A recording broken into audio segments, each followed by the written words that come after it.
Hola hermanos, el día de hoy, 16 de julio del 2022, pero todos los 16 de julio recordamos lo que la tradición nos cuenta, que un 16 de julio del año 1251, la Virgen se apareció al superior general de la Orden de los Carmelitas, o del Monte Carmelo, y le entregó el escapulario. Y le dijo que todo aquel que llevase esto sobre sus hombros, por eso escápula, sobre los hombros, ella le ayudaría a entrar en la vida eterna. Vaya intercesora. Más adelante vamos a ver otra historia con respecto a Juan 22. Así que aquello que comenzó en el Monte Carmelo, la primera vez que se habla de eso, el Carmen, el Carmelo, es un jardín hermoso, ¿no? A eso se refiere. De hecho, fíjense, técnicamente el jardín del Edén, o sea, el jardín hermoso.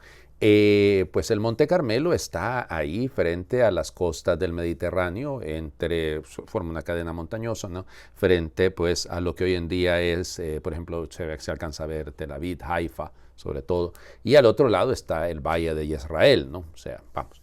Y pues ahí llegó Elías, según el primer libro de los Reyes. ¿Se acuerdan que cuenta incluso que había una nubecita que subía del desierto? Bueno, entonces por eso también María es vista como eso, ¿no? Como la nube, que es la nube del desierto, linda, preciosa, que acompaña al pueblo de Israel.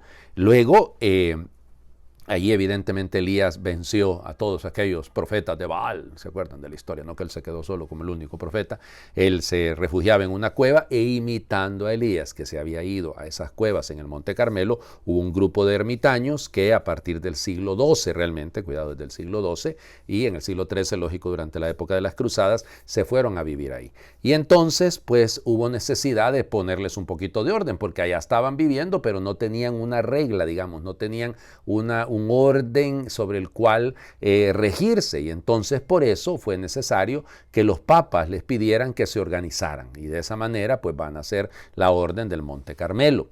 Lo que pasa es que era bien complicado porque no, como les digo, tanto el Papa Urbano, que sobre todo él fue el que quiso darles un orden, venía sobre todo pedido por el patriarca latino de Jerusalén en ese momento, pero no tenían un rumbo claro. Lo único que sí tenían en común era la devoción a la Virgen. Luego, el Monte Carmelo, cuando usted mira desde el Mediterráneo, no sirve como un faro. Y entonces, ¿cómo se guiaban los marineros antes que no había nada de brújula, ni nada de GPS, ni ninguna de esas cosas? Por las estrellas en la noche. Y entonces, la estrella de la mañana es la Virgen, que guía hacia el puerto seguro a todos. Entonces por eso el título que también le dieron los carmelitas fue la estrella de la mañana, para que nos guíe hacia el puerto seguro. Bueno, y luego, como les digo, entonces, cuando fueron expulsados, porque los musulmanes expulsaron de Tierra Santa con la caída de San Juan de Acre, lógico, entonces han debido salir, precisamente 1251, han debido dejar la Tierra Santa, llegaron a Italia, ahí se formaron un poquito, y alrededor de esta devoción al escapulario, que les sirvió como hábito, de hecho cuentan que la Virgen se apareció con hábito carmelita, como la imagencita que tengo yo atrás, a San Simón Stock. Y bueno, y de ahí vino la devoción. Ya saben que en el siglo XVI, pues tanto Santa Teresa de Ávila como San Juan de la Cruz van a reformar la orden y dará paso a los carmelitas descalzos. Y vaya, ¿se acuerdan que hemos hablado esta semana precisamente de una de las Teresas de Jesús, Teresa de los Andes, de las 5 santas Teresas carmelitas? Bueno, tanta santidad que han producido. Nosotros, yo se lo digo de corazón, ¿no? Es una de las primeras imágenes que llevo guardada en el alma, porque resulta ser que mi año de preescolar y mis primeros 2 años de escuela los cursé en un colegio que está encargado a las Carmelitas de San José. Y entonces precisamente ahí pues mire la imagen de Nuestra Señora del Carmen y la devoción al escapulario, pues evidente, yo mi escapulario no me lo quito más que para bañarme. Entonces ahí vamos, pues también confiando en nosotros. Existe, como les decía, en tiempos del Papa Juan XXII, él tuvo una visión de la Virgen que él le prometió que a los devotos del escapulario, el primer sábado después de su muerte, ella contribuiría a sacarlos del purgatorio. Evidentemente, si cumplían con la norma, van a ir a sacar la Virgen del infierno, allá ya nos metemos por nuestra propia cuenta. Y entonces, eso se llama el privilegio sabatino. Vean ustedes, entonces hay que usar el escapulario y portarse bien, que no basta solo con usar el escapulario, que no es ningún... A veces lo veo yo en la gente que se lo pone como que si fuera una pulsera, hasta de aritos los he visto. No, señor, eso de aretes no, señores. O sea, es una escápula, va sobre los hombros. Bueno, vamos, entrémosle a las lecturas del día de hoy. Les decía ayer que vamos a leer por 3 días, o sea, hoy, lunes y martes nada más, el libro del profeta Miqueas. Miqueas, vamos a leer pues lo que dice, capítulo 2, versículos del 1 al 5. Hay de aquellos que planean injusticias, que traman el mal durante la noche y al despuntar la mañana lo ejecutan porque son gente poderosa. Codician los campos y los roban, codician las casas y las usurpan, violando todos los derechos, arruinan al hombre y lo despojan de su herencia. Por eso dice el Señor, estoy planeando contra esta gente una serie de calamidades de las que no podrán escapar. Entonces ya no caminarán con altivez, porque será un tiempo de desgracias. Aquel día la gente se burlará de ellos y les cantará un triste canto.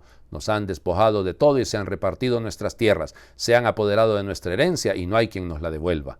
Por eso dice el Señor, cuando la asamblea del pueblo distribuya nuevamente las tierras, no habrá parte para ellos.